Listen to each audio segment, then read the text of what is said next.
Hello, welcome to the Center for Parenting Education and our webcast called Riding the Waves of the Teen Years. In the second part of this series, we'll explore the developmental growth of teens, which cause the huge emotional and social changes of adolescence. This can help you to be more tolerant and understanding of your teen's struggles and behavior. A lot of confusion and tension can be lessened when parents are clearer about why their teens act as they do. So what's going on with teens that causes this turmoil and disruption in their own lives as well as in the family's life, and especially for their parents? As with all developmental stages, there are life tasks that teens need to accomplish in order to complete this part of maturity and move on successfully to the next stage of development, young adulthood. These include defining themselves as a separate person from others, especially their parents. This focus of the teen is the one that causes much of the rift between generations. As he works to learn who he is as a unique person, he strives for independence and needs to reject and criticize his parents or the larger society. When he's still so unsure of his separateness, it's as if he has to protest too much to convince himself that he is indeed his own person. Next, he has to consider parental and societal values and develop and practice his own. Part of his separating from his parents comes as he decides in adolescence what he stands for and what he believes in. Often this comes in the form of rebellion against parents' values as a way to determine what his own are. Also, teens are coping with body changes and sexual feelings and relating to the opposite sex. The rapid physical changes that teens go through make them feel like the bodies they are inhabiting are not their own. They need to become comfortable in their new bodies. As they begin to be interested in and involved with the opposite sex, their social development matures and they learn more about themselves. Preparing to function in the world outside. Although it may not seem far off in the future, many of the activities of early and middle teens actually is preparing them for adulthood and adult responsibilities and decisions. They are developing intellectually, experimenting with many interests and passions. They are developing a sense of their own abilities, strengths, weaknesses, and limitations, learning to address and resolve problems they encounter, setting goals for themselves in school and other areas of their lives, and learning to make decisions. All of these developmental tasks together are huge jobs that teens need to work on during the years between 11 and 20 and even beyond. As parents, it's your job to help them accomplish these tasks successfully so that when they enter the young adult years, they're ready to tackle the developmental jobs of those years. Here are some ways you can support your teen.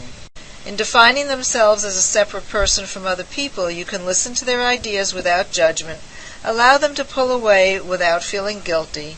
Don't take most of their criticisms of you personally, even though that's hard sometimes, and encourage positive peer relations. To help them consider parental and societal values while still developing their own, you can allow a certain amount of safe experimentation with different value systems, and also allow them to differ with you about their beliefs. As they adjust to body changes and relating to the opposite sex, you can treat their physical growth as normal while expressing pride and excitement in their growth. Understand their feeling of awkwardness and discomfort with their new bodies and be sensitive to it. Support their interest in age-appropriate opposite-sex relationships without pushing it on them and without instilling fear and distrust. And finally, while they're preparing to function in the outside world, you can support their interests and show encouragement and involvement in their interests, support them in solving their own problems, give them opportunities for decision-making, and also guide them in setting and meeting goals, both short and medium as well as longer term. At no other time in a human's life other than the first year is so much growth taking place so rapidly and in so many areas of development at once. Physically, teens are experiencing puberty, which is this period of rapid growth that marks the end of childhood and the beginning of physical and sexual maturity.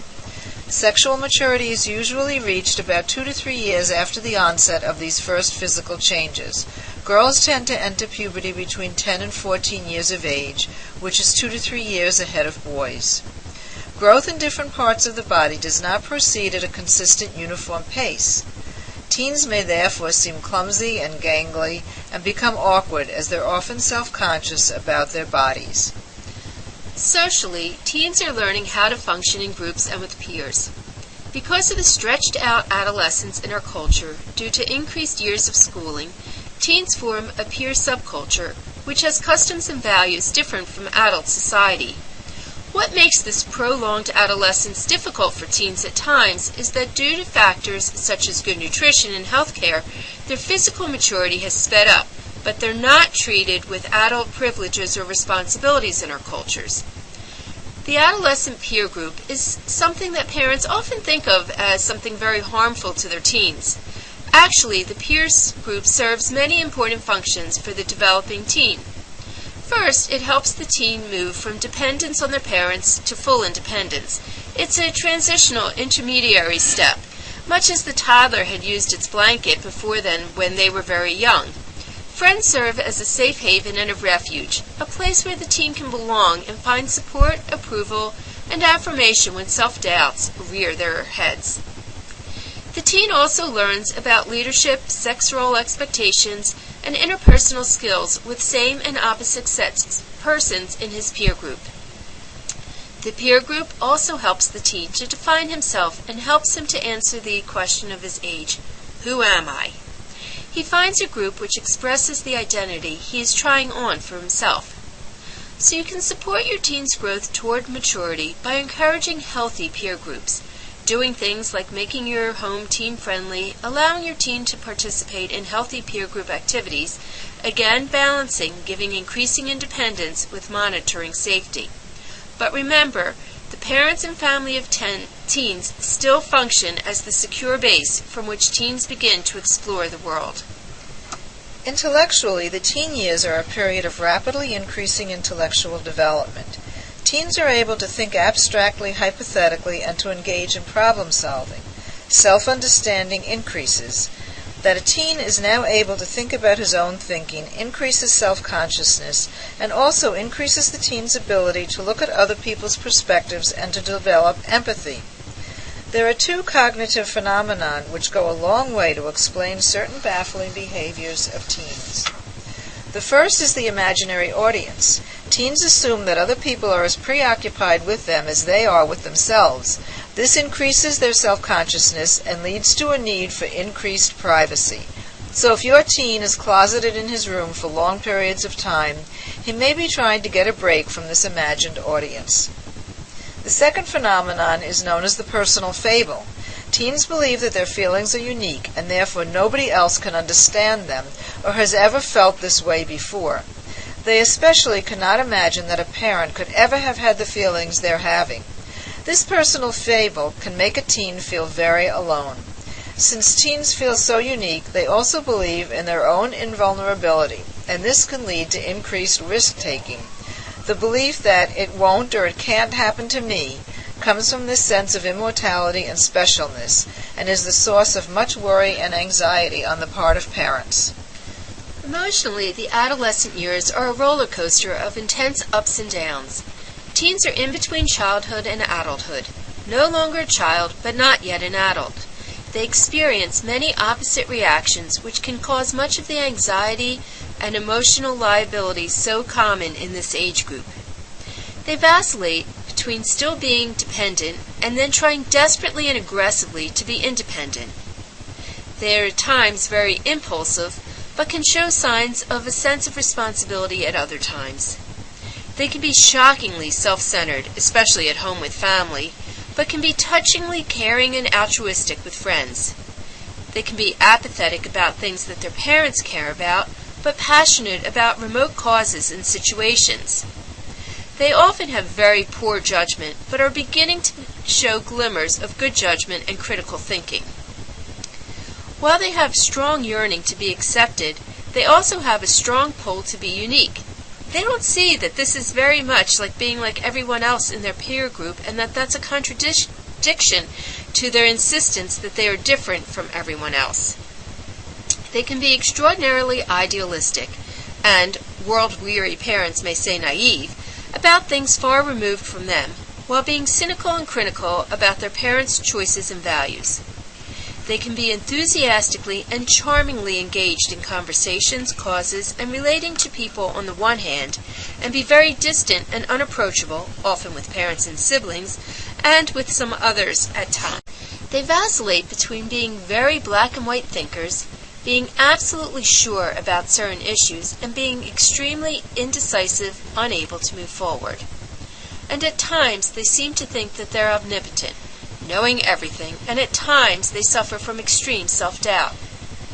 The teen's ability to think in more complex and self-observing ways is the cause for much of this insecurity, conflict, and anxiety that is so common in adolescence.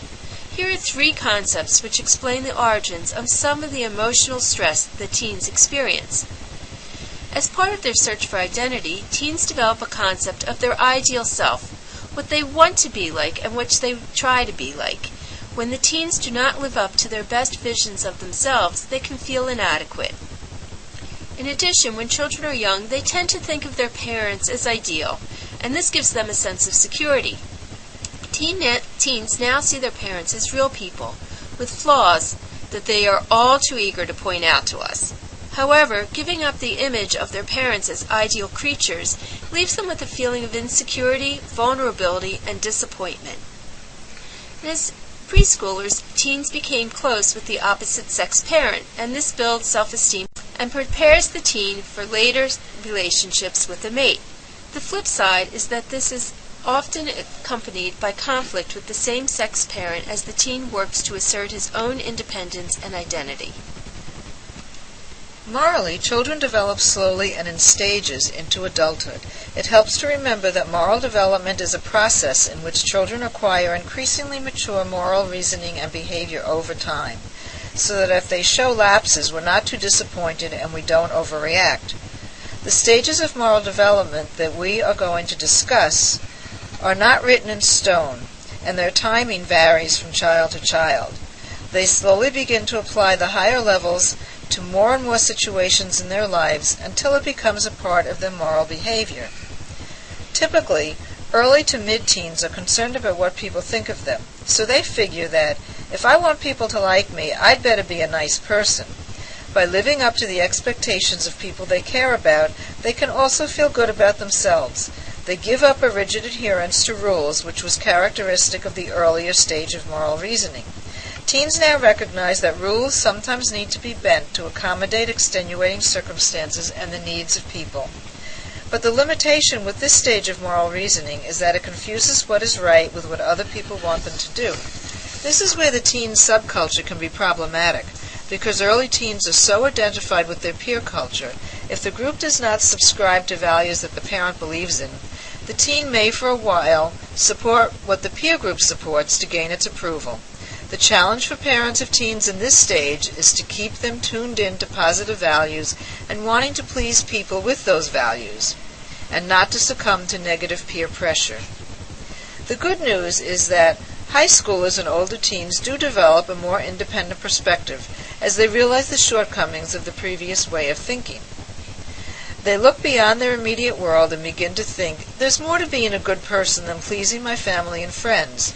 There's a bigger society out there and I'm part of it. I have responsibilities and obligations to it. They begin to believe in being a good and conscientious citizen. They also develop empathy as they become able to understand other people's perspectives. Their lives are no longer all about them. As teens mature morally, they can become altruistic and caring about those close to them as well as about the wider world. Neurologically, the teen brain is still developing and is in a state of transition.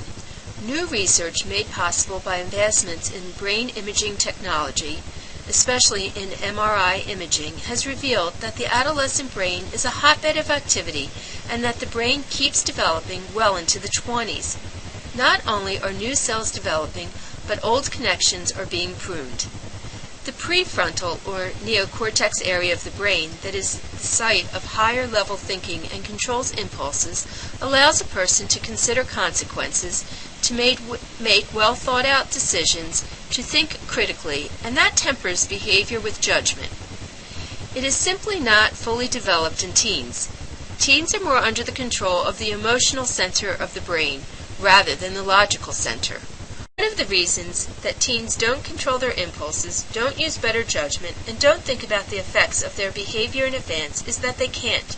They don't have the neurological maturity to do so. The development that is occurring in the adolescent brain increases the risk-taking behavior of teens. Their brains react to the thrill of danger by producing intense feelings of pleasure, and they don't have the neurological development to judge the consequences of risky behavior. But the good news is that with all the changes that are going on in the teen's brain, there is great opportunity for growth and development and increased maturity. You can see that teens are growing physically, socially, intellectually, emotionally, morally, and neurologically. So when you consider all that they're experiencing, it's not surprising that these changes can lead to increased mood swings, insecurity, arguments, and stress. But they also lead your teen eventually to greater levels of maturity in all these areas so that they leave the adolescent years as young adults better able to manage themselves in the world. Thank you very much for joining us.